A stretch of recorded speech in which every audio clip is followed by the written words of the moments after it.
Alys, you are the manager of this unique habitat. Can you just explain more about the wetland area? So WWT Steart Marshes is a large wetland nature reserve based in Somerset. So it's stuck right on a peninsula called the Steart Peninsula, where the River Parrett meets the Bristol Channel. So right on the Severn Estuary, really dynamic environment, huge tides, large amounts of wintering birds. So that's why it's really, really important. We've got large areas of salt marsh, we've got brackish habitat, and then we've got a freshwater marsh as well. It was construction was finished in 2014, so it's a man-made salt marsh. The whole reason for its existence is looking at climate change, habitat loss, and trying to compensate for losses of salt marsh habitat in particular. Salt marsh habitat is really, really important because it does a huge amount of benefits for people and wildlife, which WWT like to call superpowers, but it's known to support not only a huge array of rare plants, but also supporting wintering birds and breeding birds as well. What would our readers gain from visiting a wetland, and in particular, probably your wetland? What I love about wetlands, and I'll talk about Steart Marshes specifically, is that they've got something different to offer all throughout the year. And unlike a lot of places, they come to life in the winter. So that is when you've got these huge spectacles, thousands and thousands of wintering birds at the right time.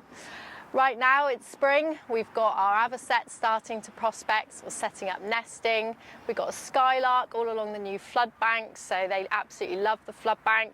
So if people come to Steart, they will see a huge range of wetland wildlife, everything from flies, like wildflowers, depending what your interests are. But there's also 10 kilometres of footpath. So it's newly surfaced, so it was part of when the scheme was created, so it's suitable for walkers, cyclists, runners. We get a lot of people running, and there's even some bridleway as well. What's nice with Steart is you can sort of go to the main car park and you can stick to like the main tracks where the hides are, or you can maybe take yourself off from the main car park to our freshwater wetland, which isn't surfaced, a lot quieter. So there's a little bit of something for everybody, but I think most people are able to find peace and quiet. So even if the car park's full, the site is big enough. Steart Wetland is nearest to which major town? The nearest major town would be Bridgwater. So you go through Bridgwater and you head out towards Cannington and the village of Cummage. And then you can actually just pick up the brown signs from the roads there, and that takes us to the main car park. We obviously have to respect the local community and the people that live there, so we really encourage people to use the main car park where there's toilets and facilities, and then they can enjoy most of the reserve from there. If they do want to explore a little bit further, again, there are other car parks, and we just encourage people to use those. In terms of bird life, what can people expect to see? So we get a huge array of birds. So in the winter, like I say, it's mainly your waders and your wildfowl. So we have massive flocks of dunlin, lapwing, golden plover, and then duck-wise, wildfowl-wise, we get big numbers of pintail, shoveler. The area is known for its shell duck. So yeah, lots and lots. The raptors are really popular, so we get marsh harriers, we get merlin visiting in the winter, which is really lovely. And then as we come into spring, our winter visitors tend to move off. They literally disappear overnight, and they'll be lucky enough to see skylarks. We have lesser and greater whitethroats, lots and lots of sort of lovely little farmland birds that people enjoy seeing. But also, of course, we've got our avocets, you've got oyster catchers, a lot of the shell ducks stay to nest as well, and lots of swans around the main wetland walkway as well. And also in terms of mammal life in the wetland.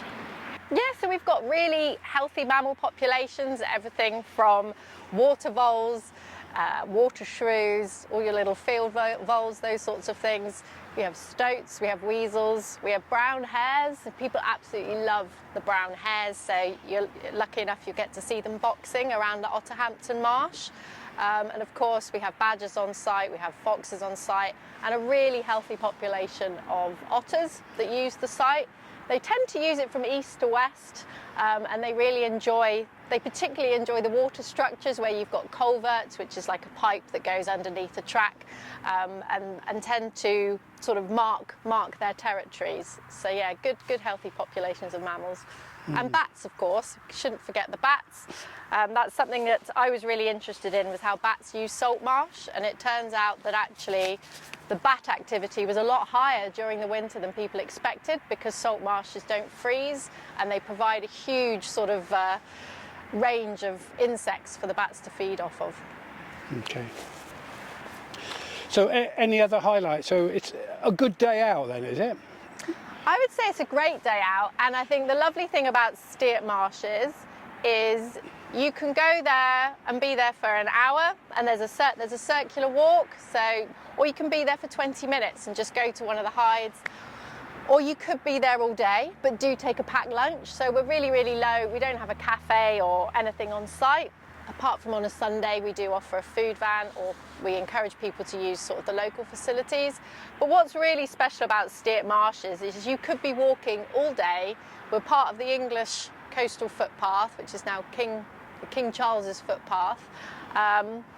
And you've just got massive open vistas, so big open skies, open landscapes, and there's something about even the bare mud. You know, people are quite funny about mud, but I think the reflections and the patterns you get in the mud and those huge views across, it's just, yeah, it's a lovely relaxing day out and a place to sort of just reflect, I think. And just because you've created a salt marsh doesn't mean you lose the farming. So we're producing salt marsh beef in partnership with local farmers, and I think that's a really important message for communities who are facing perhaps having more salt marsh created on their doorsteps.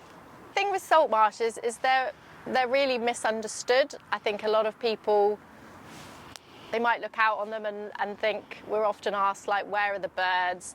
The mud isn't important, and they're really undervalued. And I would encourage anybody who doesn't know what a salt marsh is to find their local salt marsh, to go and visit and stop and look, and you'll suddenly see how many plants are there, how many animals are using it, and it gets under your skin. So yeah, don't undervalue our salt marshes and what they can do for us, and get to know your local salt marsh.